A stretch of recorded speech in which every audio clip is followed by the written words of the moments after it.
Hello and welcome to session 1 for functional skills. So today's session, we're going to start on the first block of learning, which is the SLC component, which is speaking, listening and communication. Great little thing that I was once told. We have two of these and one of these, and we should use it in that order.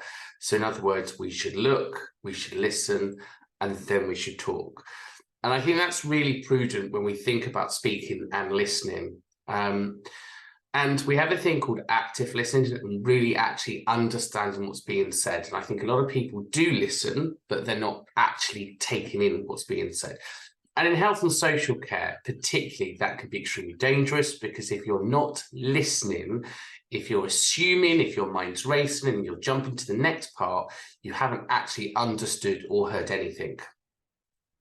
And throughout the on-program qualifications, we talk about a theorist called Shannon and Weaver.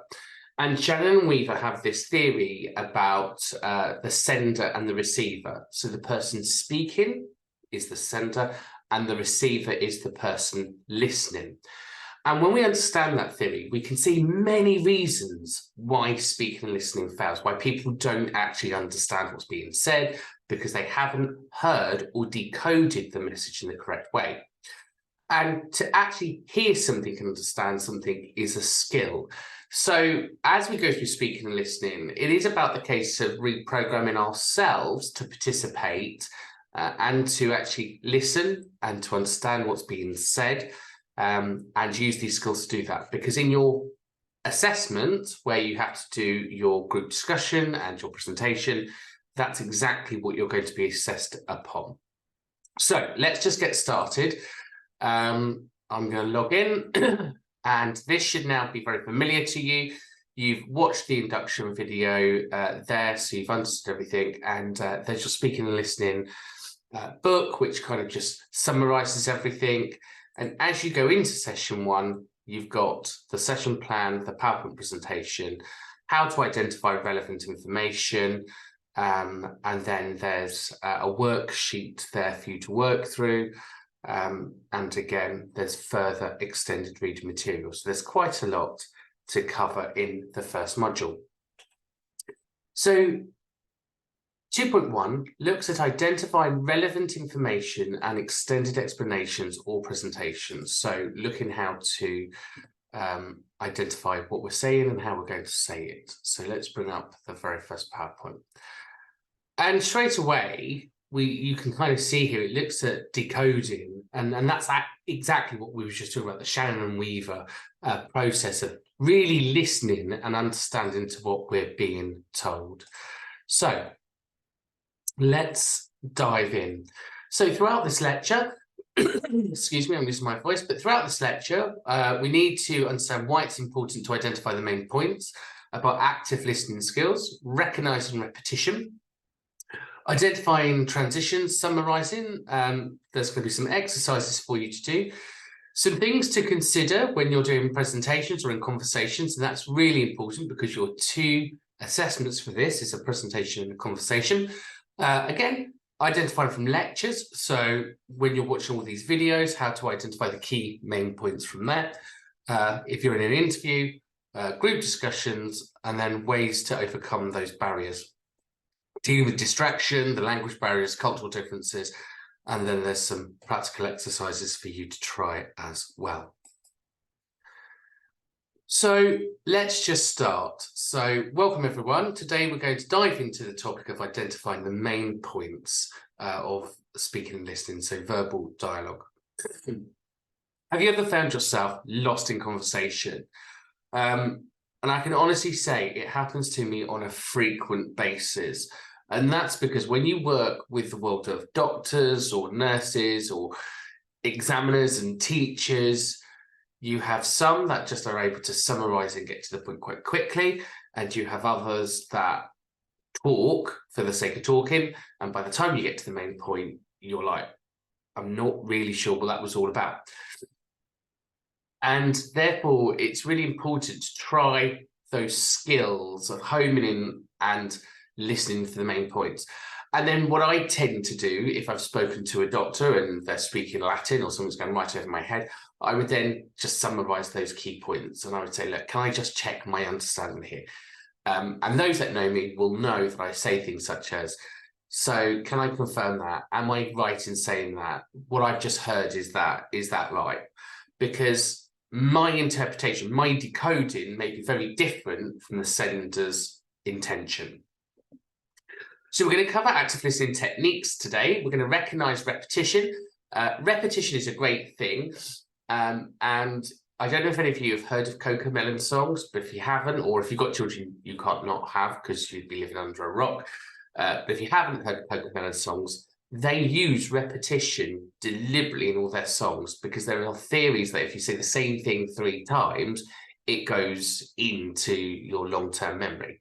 So ultimately, if you say the same thing 3 times, it goes into the long-term memory. So if you say the same thing 3 times, it goes into the long-term memory. No, I'm taking the mickey. It's my little one-line joke. I promise there's no more. However, it is actually interesting because there's a lot of evidence and theories around this. So I tend to paraphrase things to staff or to people when I really want to get the main point across. I may say it a couple of times to really emphasize that this is a really key important point. And we do that in a way where if we were typing or writing, we may put something in bold or highlight something.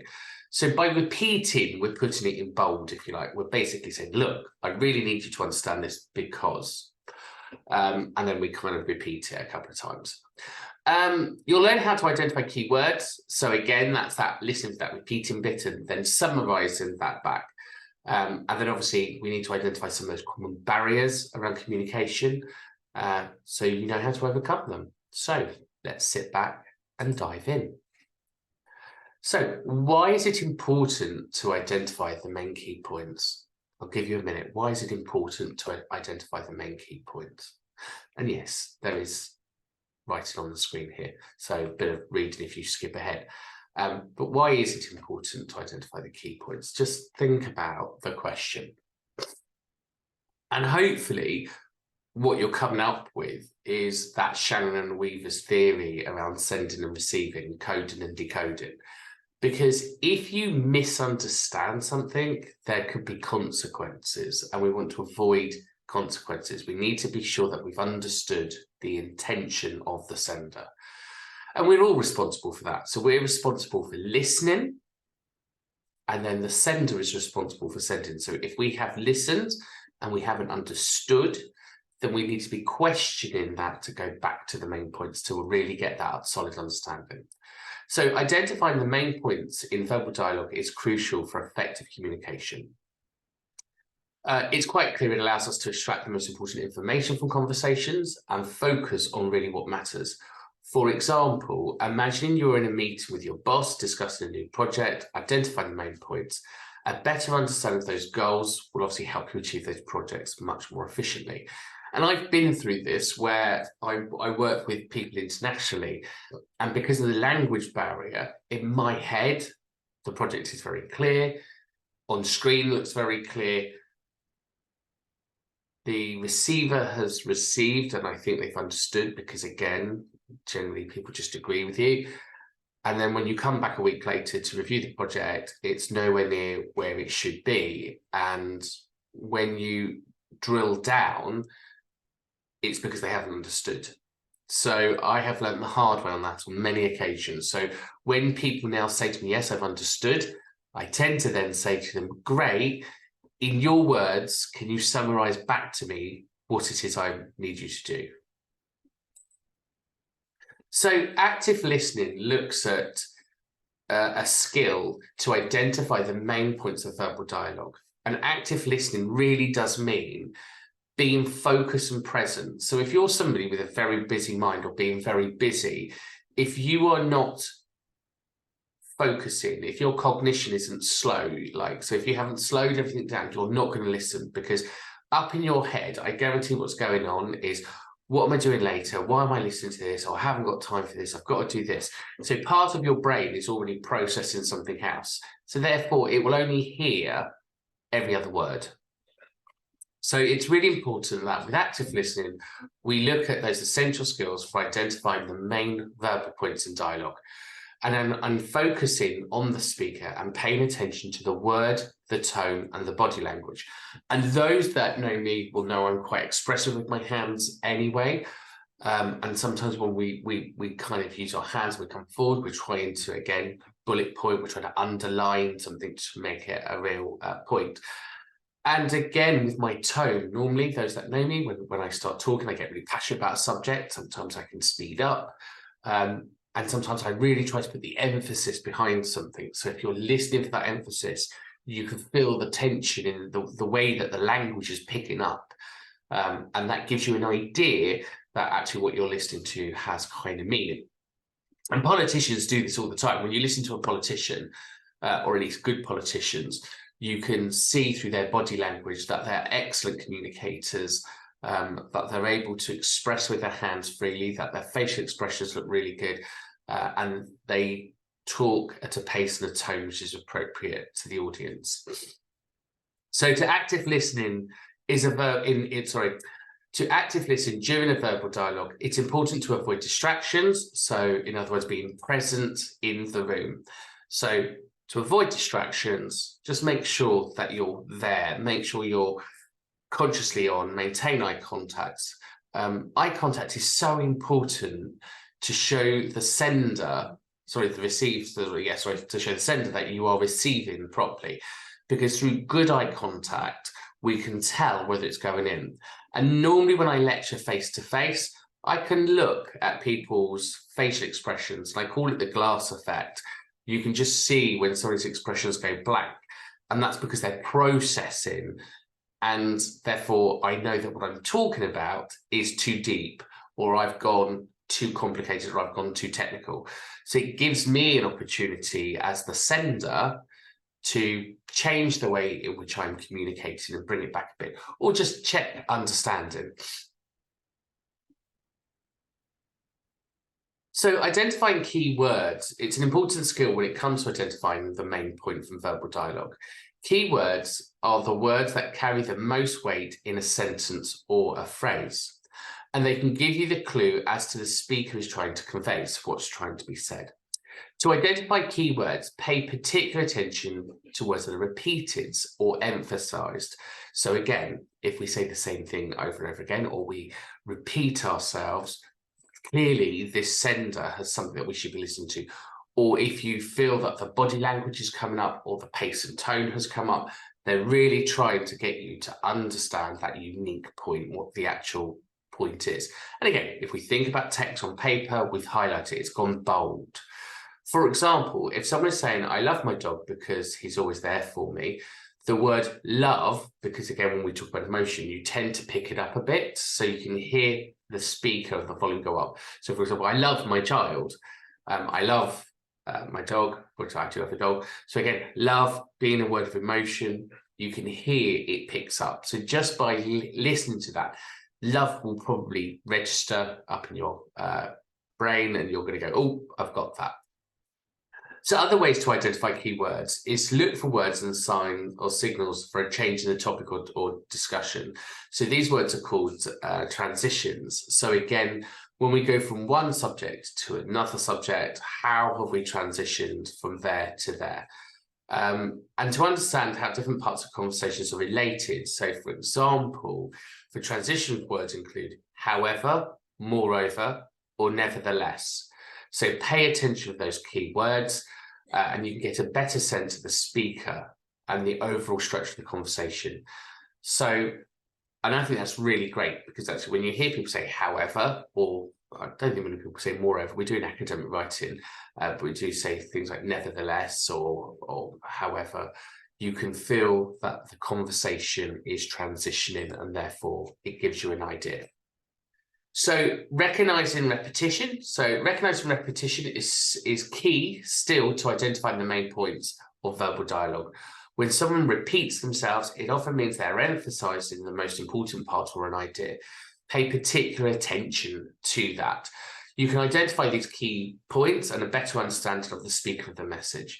So, for example, if somebody says, I really want to emphasize this point, and they repeat the same point again later in the conversation, it's likely that the main point is that something that you should take note of. And in teaching and learning, when you think about what we do, we start with learning names and outcomes, and we end on learning names and outcomes. And that's because we're repeating the most important part of your learning journey. So we want to make sure that actually you've understood what it is we've done. So they're trying to convey that specific message. So when we look at identifying transitions is verbal dialogue can greatly assist in identifying main points. Transitions are words or phrases that signal a change in the topic or direction, such as however, and this is the one that I always use, on the other hand, or in conclusion. I use those quite a lot. By paying attention to these transitions, you can have a better understanding of the structure of the conversation and then identify those key points or that the conversation is moving on. And this is really important because if you haven't understood what's been said, the moment somebody says, however, or in conclusion, you kind of want to then pick your ears up because normally they're going to summarize something and you can then hear that. And if you haven't understood it, that's the time to stop a conversation, say, oh, I'm really sorry. I don't think I've understood that last part. Would you mind just repeating it? Because again, there's no point allowing conversations to move forward if as the receiver you haven't received the sender and receiver coding. So just be mindful of that. So for example, if I say, although I disagree with your point, I do see where you're coming from. In the transition word is although, signaling a shift. And again, it's that signaling in a shift, which is really important. So you then know that they've kind of got on board, but they've moved along with you. This may indicate the speaker is about to make a counter argument. So normally when somebody says, I disagree with your main points, although means I've got something else to say. I'm not quite there. I haven't quite agreed with you, because although means there's more to come.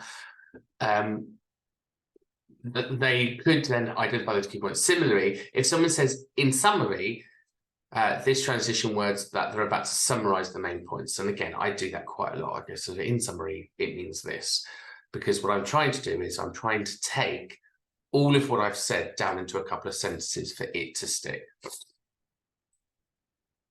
So summarizing is a crucial skill. Identifying the main points in verbal dialogue, considering the information, making sure that it's easy to digest in an easy format. And by summarizing, you can quickly identify the most important ideas and concepts. So when you're in a conversation or a presentation, before we move forward into massive blocks, we summarize so we're able to move forward. So to summarize effectively, it's important to first actively listen, take notes of the dialogue, then focus on the main ideas and the themes and where they've come from, and then consider a few key points. Use clear and concise language to avoid unnecessary details, and finally review your summary to ensure that you've captured the main points of the dialogue. So that summary helps you to all be on the same page. So let's try an active listening exercise. So listen up. Now that we've discussed the importance of active listening to identify main points, let's put it to practice with an exercise. I'm going to play a short video clip, and I want you to listen carefully and identify the main points. You can take notes if that helps, but after the clip's finished, we'll discuss this as a group, or we'll discuss what you've heard. And remember that active listening focuses on keywords and transition used in the dialogues. So what I'm going to do now is I'm going to play a short video for you to listen to. Okay, so this was when Theresa May resigned from her post. Let's have a listen and see what we take from it. Ever since I first stepped through the door behind me as Prime Minister, I have striven to make the United Kingdom a country that works not just for a privileged few, but for everyone, and to honour the result of the EU referendum. Back in 2016, we gave the British people a choice. Against all predictions, the British people voted to leave the European Union. I feel as certain today as I did 3 years ago that in a democracy, if you give people a choice, you have a duty to implement what they decide. I have done my best to do that. I negotiated the terms of our exit and a new relationship with our closest neighbours that protects jobs, our security, and our union. I have done everything I can to convince MPs to back that deal. Sadly, I have not been able to do so. I tried 3 times. Okay, so we've just heard just a minute worth of that speech. And actually, there was a lot there, wasn't there? So I'm going to give you an opportunity just to write down some of the things that you think you heard, and then we'll discuss them. So hit pause just so you can write that note. Good. Okay, so let's just summarize some of those things that she talked about. So first of all, the key thing, she was talking about the building behind her. So she was talking about the importance of number 10. So the way that she said that, the way that she conveyed that message gave you that sense and feel of importance and power. She talked about her role on what she was doing and how she's standing there today. She talked about how she felt she wanted to create a country that worked for everyone, not just the few, having that as a key point. She talked about the leaving the EU and the Brexit deal. And again, thinking about the process in which she's gone through there. So she made it very clear through what she didn't necessarily say, that she didn't necessarily agree with the Brexit proposal. However, she agreed with democracy, and therefore, because she was in a position of trust and authority, she had to follow the democratic vote and to try and deliver that. She talked about negotiating her terms. So she talked about jobs, security, and then maintaining the union there. And she talked about trying to get that deal done 3 times, but without success. So just by listening to that very short, just that 1 minute clip, gives you a sense of a huge amount of importance in such a very short space of time. And sometimes it wasn't what was said, it's what wasn't said that allows you then to kind of think about, well, okay, what's she trying to convey here? So, for example, when she talked about democracy, that was her saying, look, I did it, even though this was difficult for me to do. So hopefully that little exercise gives you a real sense of listening to such a short piece of information, but taking so much from that short piece of information. Great. Okay, so let's move on. So identifying the main points in a presentation. So when you are watching each other doing their presentations and you are doing your presentations, this is what we're going to be looking for. So when it comes to identifying main points in presentations, it's important to pay particular attention to the structure of the presentation. Most presentations have a clear introduction, body, and conclusion. So, for example, beginning, middle, and end. The main points are usually found in the body of the presentation, so not the beginning, the middle part, where the speaker will provide evidence to support their argument or points of view. So again, when you do your presentations, just think about how you're going to defend what it is you're saying. So how are you going to support your ideas? So for example, if we talk about, I don't know, let's just say you're going to talk about cars and carbon emission cars or going green, for example, in your presentation. Where does that evidence come from? What does that look like? Just think about where you're going to get your evidence from is what I'm saying here. And ultimately, you need to be able to back it up. So maybe some statistics, a bit of research. So it's not just what Steve said, but here's the evidence behind what we're saying. So that's how you support what it is you're saying. So it's not just your opinion, but it becomes factual and evidence-based. So one way to identify the main points looks for transition between ideas. These transitions can be followed by moving on or next or finally. Another way to identify points is to look at repetition. So if the speaker repeats the certain ideas or phrases multiple times, then they're likely to be a main point. So again, when you're doing your presentation, I tend to use the phrase, moving on or finally, or, something along those lines is something that I would do quite a lot.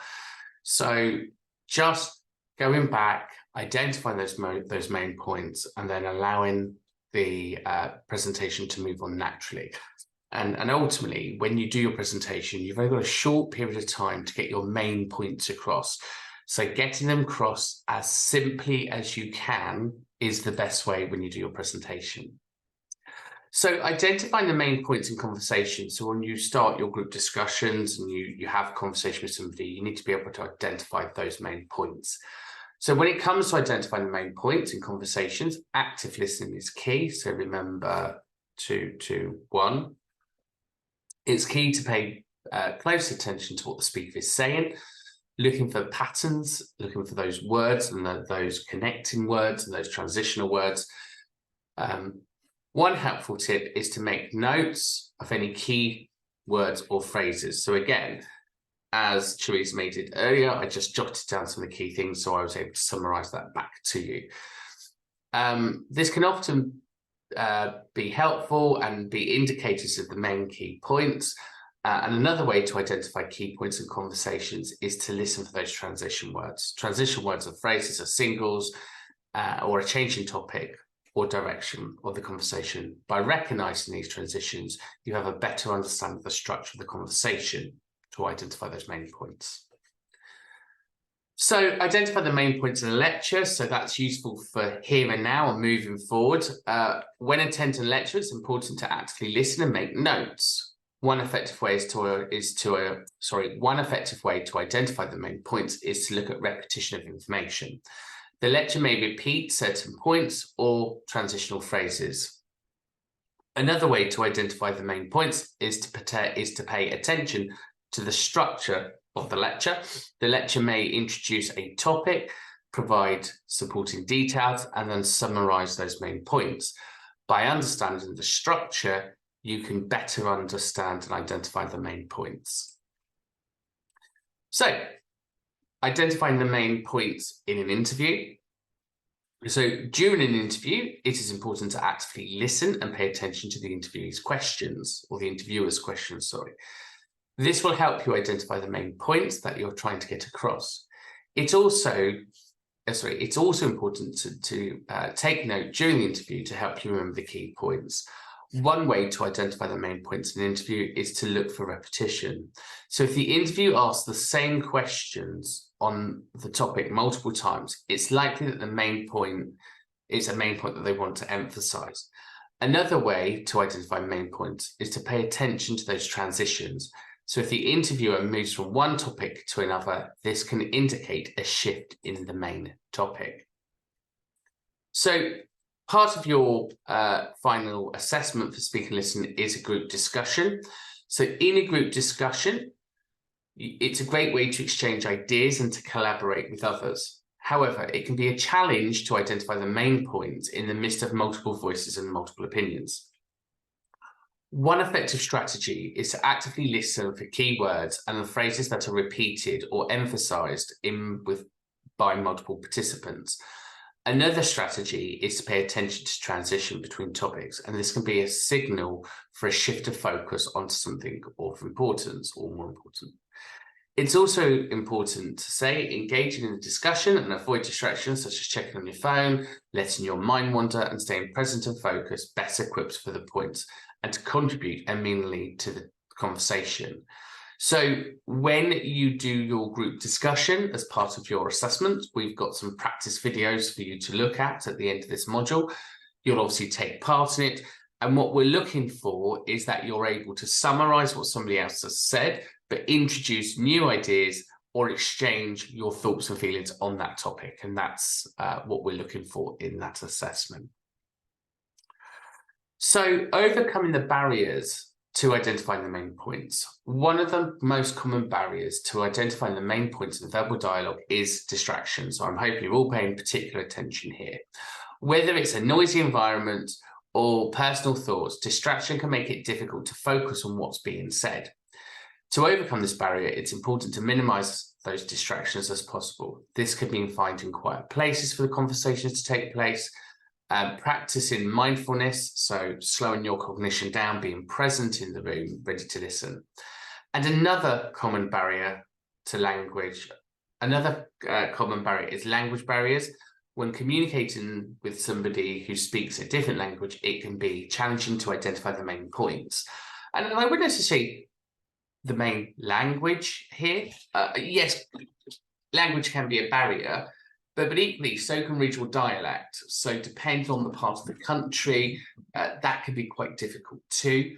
And again, in different parts of the country, we have our slang, so slang language. That can be difficult to understand the meaning behind certain things. So if somebody is from a different part of the country, don't just assume things mean the same. You might need to check and repeat their understanding. So to overcome those barriers, it's helpful to ask for clarification. So question them, repeat them, and thank them. Think about how you're going to confirm that understanding, and additionally using visual aids or gestures can help bridge the gap between language. And we know through studies that 55% of communication is through body language or good body language. So dealing with those distractions, they can also be a major hindrance when it comes to identifying the main points of verbal dialogue. Whether it's background noise, interruptions, or simply zoning out, distractions can cause misimportant of information. To minimize distraction during verbal dialogue, it's important to find a quiet, comfortable environment where you can focus on the conversation. Additionally, try to eliminate any personal interruptions by turning off your phone, closing your door, and finally making an effort to actively listen to the speaker and engage in the conversation. So language barriers, as we've just talked about, language barriers can be a major obstacle when it comes to identifying the main points of verbal dialogue. When someone is speaking in a language that we are not familiar with, it can be difficult to understand the nuances of their speech and identifying the key points. And nuances are those little things that kind of pick us up. So you may find that that they have little gestures. So if we're kind of shrugging our shoulders, picking up, and we're doing like a warm, open hand gesture, we'd like to think that that's a nuance. We're trying to be kind. We're trying to show, this is okay.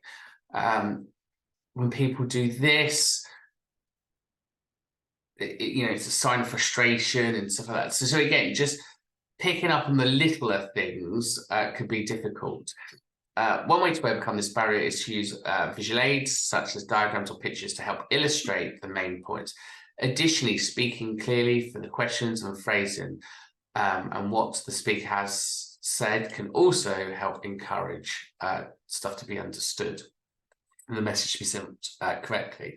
So if English is a second language for you, during your presentations, if you use your body language and you use images within your presentation, the receiver will piece it all together. So it's just a little tip there for you. Looking at cultural differences can often make it difficult to identify the main point in dialogue. For example, in some cultures, it's considered impolite to interrupt somebody while they're speaking, even if they have a question or need clarification. This can make it challenging to actively listen and to identify the main point of conversations. To overcome this barrier, it's important to be aware of cultural differences and adjust your listening and communication styles accordingly. One tip is to ask open-ended questions to encourage the speaker to elaborate on their thoughts and ideas. This can help you gain a better understanding of the main point of the discussion. So open-ended questions would be, rather than a yes-no answer, which is closed, open-ended would be, tell me more about this subject, allowing somebody to elaborate and to open up. So here then, we're going to look at a practice exercise. Now we've covered the various techniques for identifying the main point from verbal dialogue, it's time to put them to practice. Let's start with a simple exercise. listen to the following audio clip and identify 3 main points to discuss. Pay attention to the keywords and the transition overall. Take notes if necessary and be prepared to share your thoughts. So let's go back. I believe it was right to persevere, even when the odds against success seemed high. But it is now clear to me that it is in the best interests of the country for a new Prime Minister to lead that effort. So I am today announcing that I will resign as leader of the Conservative and Unionist Party on Friday, the 7th of June, so that a successor can be chosen. I've agreed with the party chairman and with the chairman of the 1922 committee that the process for electing a new leader should begin in the following week. I have kept Her Majesty the Queen fully informed of my intentions, and I will continue to serve as her Prime Minister until the process has concluded. It is and will always remain a matter of deep regret to me that I have not been able to deliver Brexit. It will be for my successor to seek a way forward that honours the result of the referendum. To succeed, he or she will have to find consensus in Parliament where I have not. Such a consensus can only be reached if those on all sides of the debate are willing to compromise. Okay, lovely. So what were the 3, well, there's many main points there, but what do you think the 3 main points there were? So hopefully you've made some notes. Some of the things that I've written down. So straight away, she talks about her resignation. She talks about informing the 1922 committee. She talks about informing the Queen at the time. And then she talks about stepping down and allowing her successor to find consensus where she has not. And throughout that speech, you could find her really emphasizing those key points around finding the consensus amongst the committee and amongst Europe. And obviously she talks about it being a deep sadness that she wasn't able to do that. So again, just another minute's worth of clips illustrating the vast amount of listening that you need to do to pick up on all of that information that's being said. So let's review. Let's take a moment to review the main points we've covered in this presentation. Firstly, we discussed why it's important to identify the main points in verbal dialogue. We went through the importance of active listening, and we provided tips on how to actively listen during a conversation. We also talked about identifying key words, so recognizing repetition and identifying transition as a technique for main points.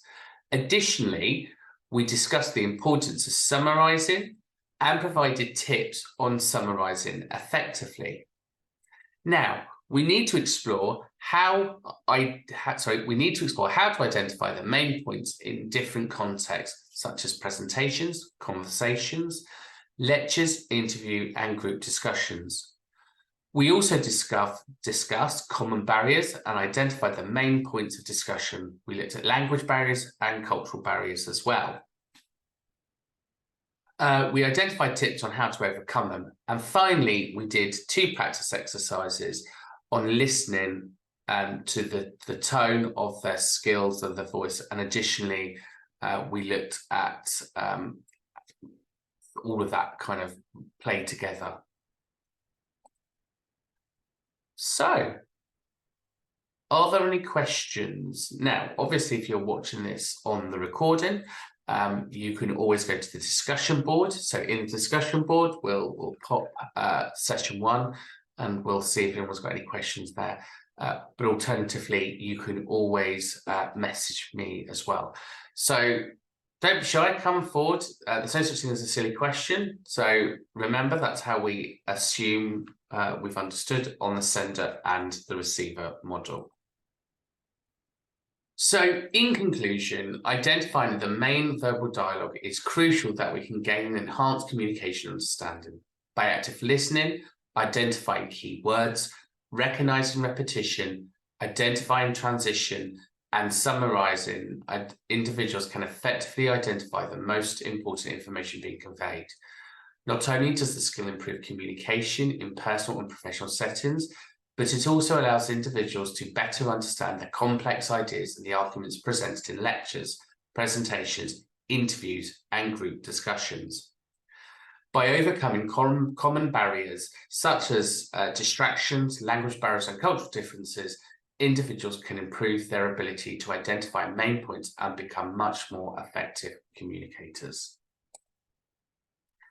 So there's some additional resources there. The TED Talk, 5 Ways to Listen Better by Julian is great. I highly recommend you listen to that, because sometimes the TED Talks, what I love about the TED Talks is you really see those levels of communication. People that do TED Talks are great communicators. So by watching that, that'll kind of really give you some additional input and just to think about how you're going to move forward in this topic. So thank you very much. I hope you found that useful. And again, we'll see you in the next session. Actually, before we go, I forgot to go back to, I need to show you the rest of the resources, right? So that's me thinking we're done and we're not. So 2.1 then, we need to identify relevant information. There are 3 types of information here. We have primary information, secondary information, and tertiary information. So primary information is original raw data. It's your source. It includes with no analysis, so it's kind of your opinion. Secondary information looks at raw data analysis. It presents in a format which is easy to understand. And tertiary information includes books and articles. The most important source of information is around academic literature. This includes references, research, and journals. And again, that's a combination then of census data, records, oral testimonies, reports, etc. So you need to check your sources of information. So when you are doing your presentation, just make sure that you are presenting useful sources of information. Here we've got a little worksheet. So if you want to run through this, you can. So here, presentation exercises. What was the main point of the presentation exercise? What was the purpose of the goal of the presentation? List 3 concepts there. So you can go through this and complete that worksheet. And then finally, we've put together a reading book here for you. You can download them up here. So we'll bring that in. And again, it just looks at what we've just covered in much more detail. So again, we look at identifying relevant information extended, looking at analysing stuff, looking at lots of different ways of communicating, really. So it just gives you a much more in-depth focus on speaking and listening and communicating. So now we've watched that, you're now ready to move on to the second lesson. And in the second lesson, we are going to look at following the narrative and lines of argument. So in this session, we identified information extended explanations for all presentations. And in 2.2, we're going to follow the narrative and lines of argument. Lovely. So well done, everyone, for watching this. Hopefully you remained present and actively listened throughout. And as I said, if you need any further information, you can always inbox me. Wonderful. Take care. Bye for now.